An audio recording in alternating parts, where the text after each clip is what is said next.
station. This is Houston. Are you ready for the event? We are ready for the event. CBS News Pass, Mission Control Center, Houston. Please call station for a voice check. ISS, this is CBS at the Kennedy Space Center. How do you hear me? We hear you loud and clear. Welcome aboard. Well, thank you very much. It's glad to be here. And I guess, first of all, a belated happy Thanksgiving to you guys. I hope you got some time off, and wondering if you had a good meal up there. Well, actually, Thanksgiving was a work day for us, but we did have a good meal, a little bit of turkey and stuffing and green beans and all the fixings. That sounds great. And Mike is a former college football. I'm just going to keep this on the Thanksgiving theme for a minute. I know you're a former college football player, and I assume you've been following your favorite teams. I was just wondering if you guys had a chance to see any of the Alabama-Auburn game up there, either in replay or live. No, we didn't actually get to see the game live or in replay, but I certainly have been following the news. I saw the results of it. It sounds like it was an incredible ending. Yeah, it really was. You want to make any predictions about the bowl picture? I'm just wondering if you're okay with Ohio State at number 2, or would you rather see something else come up for the big game? The big game. Well, I'm a Big Ten guy, so I'm very happy to see Ohio State at number 2. I think they got a great shot at it, and I look forward to them playing in the championship game. Hey, Rick, Russian Progress ship just showed up, I guess, and understand you all had some gifts on board. I know you don't know what they are, but what are you planning to do for the holidays coming up? Oh, we didn't know anything about gifts. Thanks for letting us know. We'll have to search that a little bit closer now. For the holidays, of course, being away from our family, the most important thing is we'll get to do some video conferencing with our families and friends and make some phone calls. And, of course, then we'll all get together up here, have a big meal, and just enjoy each other's company. How about New Year's Eve? You guys got any plans to celebrate that?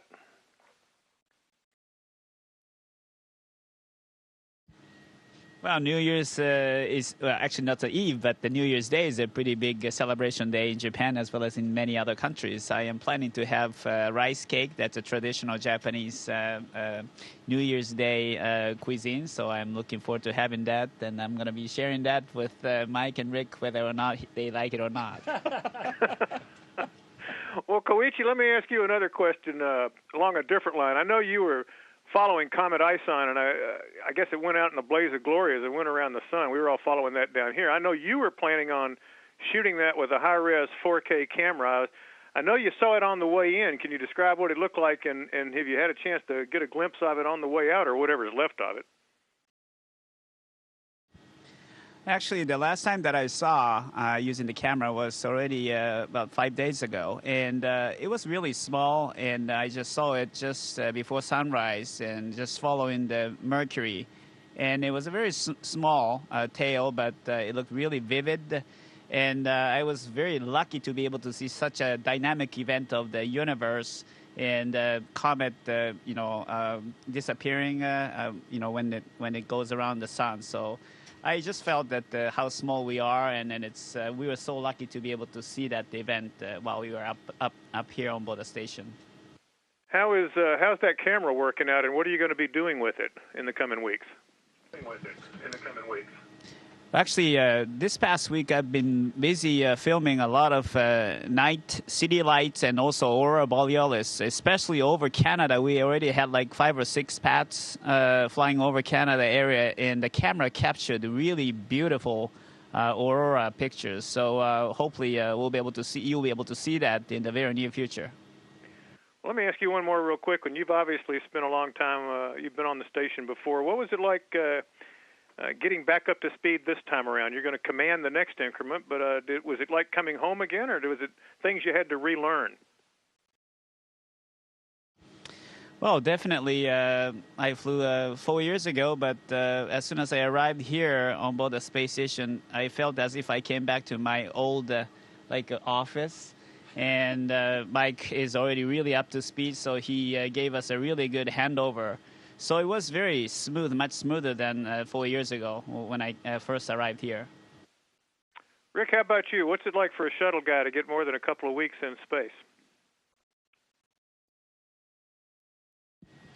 Yeah, it's great. Coming up on 4 weeks, and I was joking with Koichi the other day, about 2 weeks ago. I said, don't we have a deorbit burn tomorrow or something? No, it's great. Settling in for the long run is great. I'm looking forward to working with the scientists on the ground, get some interesting research done. I'm really enjoying taking pictures out the window. I'm seeing things on the planet Earth that I never took the time to see before. So it's great living up here, and I'm glad I have this opportunity. Mike, how about you? First flight up there. What's the most fun part of living in weightlessness? Well, that's easy. It's weightlessness itself. For me, just being able to float around all the time has been an incredible experience. Every time you go into a module, you can changing your orientation, looking at things a little bit differently. It's fun. It's fun even when you're working because you're getting to float. Guys, November 20th, I guess, marked the 15th anniversary of the station's first launch. I was wondering if any of y'all had any thoughts about that? I mean, 15 years is a long time for any spacecraft, but for something as complex as the station, it's quite an achievement. Yeah, definitely. Yes.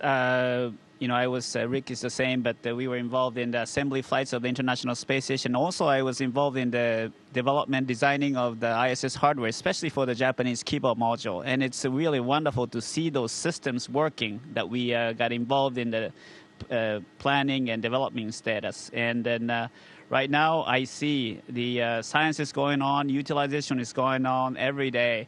So it's really great to see this stage of full utilization of the International Space Station. Boeing just completed a study that pretty much came to the conclusion that you can safely operate the station through 2020, and really with just one or two other areas of concern, probably all the way to 2028, which would be the 30th anniversary of the first launch. What do you guys think about that? I mean, is this a machine you guys think can be maintained for that long? I mean, it just seems like an enormously long time for such a complex vehicle. Well, the station, we took us 10 years or so to fully construct the space station, for various reasons. I think it's just starting to hit its stride, and I think the space shuttle program, if you look back at that, it's a good example of we learn how to operate these vehicles. We learn how to make them more and more efficient, and we operate them more and more safely every day that we use them. So I think the space station is just hitting its stride, and I have seen no reason we can't go another 5 or 10 years. And if the engineers say the hardware will hold together, we got lots of spare parts up here. We're ready to fix things as necessary. I don't see any reason not to keep going as long as we can. What about, and I know I hate to ask you guys politics questions, but obviously to operate the station, you got to fund it. And NASA has a lot of stuff on its plate right now competing for those scarce dollars. Well, how do y'all see the value of station and ongoing research, considering that you're starting to pay for an exploration program, you're trying to encourage the development of commercial manned spacecraft, there's deficit concerns and all of that. What is the value of station in that constellation of competing interest? I'll put it like that. Well, I think there's a whole lot of value to the station. It can range from the fact that this is allowing the crews to gain experience on operating vehicles of this nature. The science that's going on up here is absolutely incredible, not only for future exploration. So all of those programs down the road, there's still a lot of unanswered questions, and we're going to be trying to answer some of those while we're up here, and as well as Earth benefit that's coming out of that. So I think the value added is there, and I think it's certainly a benefit, and it's something that's going to be utilized in order for us to get ready to take that next step. Well, guys are telling me I'm out of time. Have a great time up there. Look forward to talking with you down the road, and have a good holiday. Thanks a lot. Well, thank you. Yeah, thank you very much. It was great talking to you, and same. Have a great holiday. Station, this is Houston ACR. That concludes the CBS News Path portion of the event. Please stand by for a voice check from KOMU-TV. Station, this is KOMU-TV. How do you hear me? Well, we hear you loud and clear. Welcome aboard Columbia.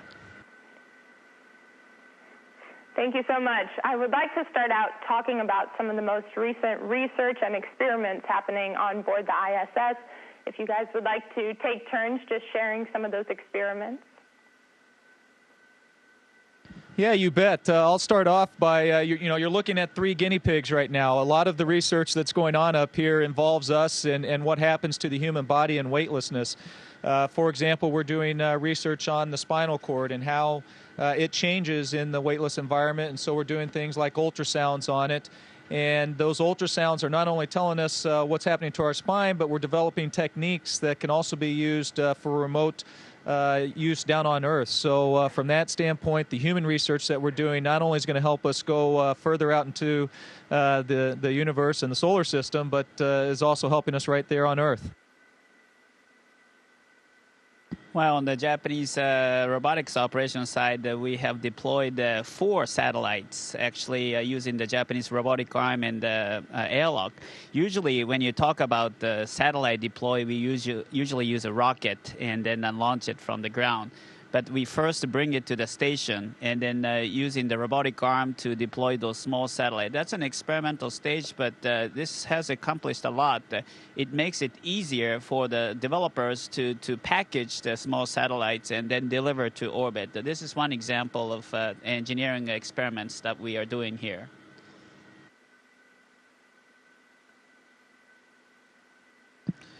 Yeah, from my perspective, I just arrived 4 weeks ago, so I like to say I'm still getting warmed up on the scientific research, but I have been involved in a few. Right now in the Columbus module, we're checking out a facility called BioLab, and once that is fully operational and up and checked out, we'll be doing experiments with the researchers on the ground in various things. And then there's also some fluid controls experiments that we're doing up here. So it's basically across the whole spectrum of various scientific fields that we're doing research up here. And where it leads is who knows. And that's why we do this research, because great things can come out of it. All right, and I have actually kept up with some of those experiments through Twitter posts. Astro and I, Mike, can you talk to me a little bit about your use of social media to communicate with your Twitter following and then your family as well? Yeah, you bet. To be honest, I really wasn't into the social media before, really about a year before launch. And then I started doing the Twitter. And I've really enjoyed it, actually. It's kind of fun to try and pick out those unique events that are happening up here on station, or unique views that we get to see either of the Earth or of the station itself, and share that with people. And that's a nice media for us to be able to do that. And so it's been quite enjoyable. And while I have you, you grew up in rural Missouri. Can you talk to me a little bit about maybe a message you would like to send back to folks here in Missouri? Yeah, I'd love to say hi to everybody in Missouri, and thanks for all the support over the years. I certainly wouldn't have gotten here without all of that. Missouri's a wonderful place. I haven't lived there long term since I finished high school and went off to college, but I certainly miss it, and I enjoy the time when I get to come back home. All right. Now, some people view the space expeditions as costly and a large expense for the nation. Can you talk to me about how you guys think the work you are doing is really paying off and benefiting everybody down here on Earth? Yes, it's of course it's quite expensive to build a space station and operate it and maintain it. But if you look at the overall cost to the it's less than 1% of the tax dollars goes to NASA. So we're talking, fractions of a penny from every dollar go to NASA. So in the scheme of things, it's not very much compared relative to other programs. But that doesn't mean we should be doing it unless it has good reason.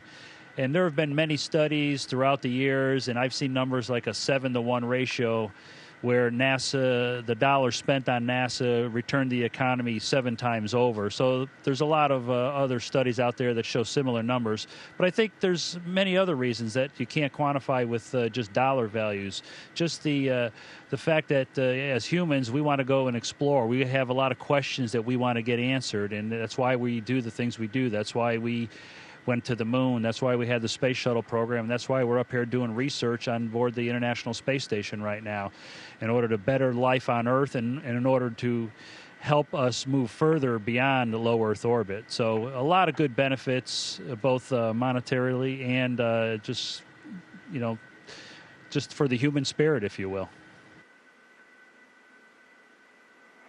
All right, and if you would like to talk to me a little bit about how people are always curious how you acclimate once you get back on Earth. Have you done anything to prepare for when you are returning to Earth? Yeah, well, let me first start to say there was an acclimation period when I first got up here. In fact, when I first arrived on station, when I first arrived in orbit, I felt like I was sitting upside down on a ceiling and falling. And that feeling stuck with me for probably the first 24 hours. And so there is certainly a period of time to get acclimated to the weightless environment and realizing that there's not really an up or down and you can just orientate yourself in any way. Since this is my first flight, I haven't landed yet, so I'm going to let one of these two talk about the other way. Yeah, landing is very interesting. Vestibular system is a little, I don't know, not so used to this 1G environment. So for a day or two, it's somehow I have some balance issues. But after that, you go back to normal. When I first drove my car after landing, I thought I had a really luxurious car because I really felt the suspension got so nice. So, but it disappeared after a few days. And I was so surprised coming up here and going down.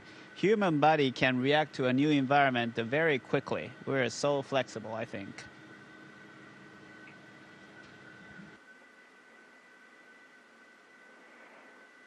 All right. And you are all spending the holidays in the ISS. What do you miss most besides your family while you are up there? Yeah, that's a great question, and obviously we do miss our families, but all of our organizations, NASA and JAXA, they do a great job of helping us keep in touch with our families, so that certainly helps through the holiday season. But for me, I would say a couple things. Fresh produce is something that I certainly miss, and then being able to take a shower sometime would be nice.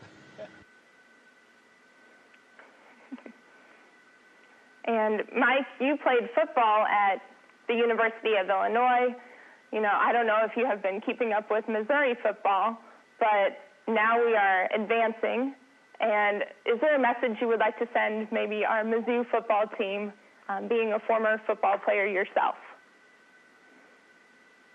Yeah, absolutely. In fact, congratulations to just an amazing season. Seasons like this don't come along very often, and so you just have to cherish that moment, not only for the football team, but also for all the fans, everybody out there that loves the game of football. It's just fantastic. Seize this moment because before you know it, it's gone, and you might find yourself floating on the space station and not playing football anymore.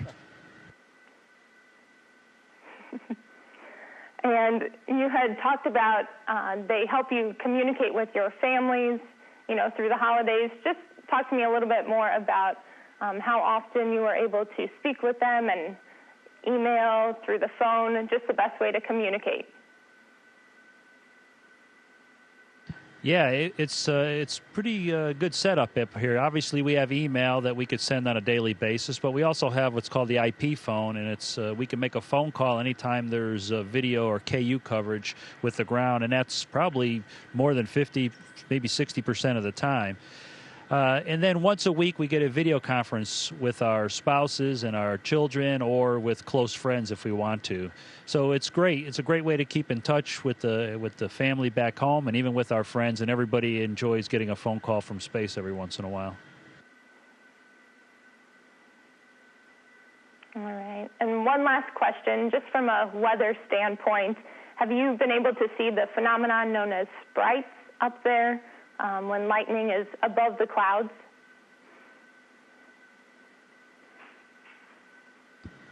On this flight, I have not seen it yet.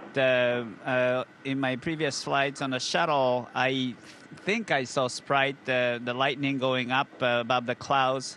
And this time we have really nice video cameras and photo cameras, so hopefully we will be able to capture some of those Sprite events, and I'm looking for that opportunity.